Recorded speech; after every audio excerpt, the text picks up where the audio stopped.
Open the door. யோ, என்ன எதுக்கு எங்க கொண்டு வந்தீங்க?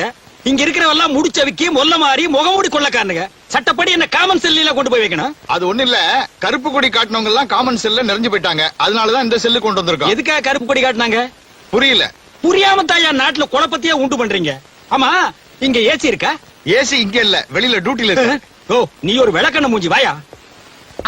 அண்ணே வாங்க அண்ணே, எப்பண்ணே வந்தீங்க? சீச்சி, இது என்ன கல்யாண சத்திரமா? வாங்கண்ணே உட்காருங்கன்னுங்கிற. அதுல மதுரை ஜெயில சந்திச்சோம், அப்புறம் வேலூர், கடலூர், கடைசியா பாலங்கோட்டை ஜெயில மீட் பண்ணோம். அவன் சென்ட்ரல் கவர்மெண்ட்ல உத்தியோகம் பார்த்துட்டு இடம் மாதிரி பேசிக்குவானுங்க. நாங்க சென்ட்ரல் ஜெயில இருந்து இடம் மாதிரி ஜெயிலுக்கு ஜெயில் பேசிக்கிறோம். பாத்தீங்களா எங்க சந்திப்பு எப்படி இருக்குன்னு? ஆமா, இந்த வாட்டி என்ன பண்ணிட்டு உள்ள வந்தீங்க? அது ரொம்ப சாதாரணம்டா. மேனேஜர் ஒரு 25,000 பணத்தை கொடுத்து பேங்க்ல அக்கவுண்ட்ல கட்ட சொன்னாரு. அக்கவுண்ட்ல கட்டினா மாட்டிக்கிட்டேன்.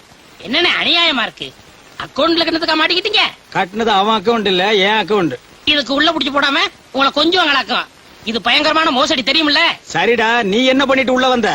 அது வேற ஒண்ணும் இல்லண்ணே, பாக்கெட்ல இருந்து ஒரு 500 ரூபாய் எடுத்து தாராளமா செலவழிச்சேன். அதுக்கு உள்ள புடிச்சு போட்டாங்க. இல்லடா, அது அநியாய அக்கிரமா இருக்கு. ஒரு தனி மனிதன் பாக்கெட்ல இருந்து 500 ரூபாய் எடுத்து செலவு பண்ற கூட இந்த நாட்டில் சுதந்திரம் இல்லையா? அது ஏன் பாக்கெட்ல என்ன, அடுத்தவன் பாக்கெட்டு. நாயே நாயே, அதுக்கு பேரு பிட் பாக்கெட்னு சொல்றா. இந்த பிக்கு அசிங்கமா இருந்தது,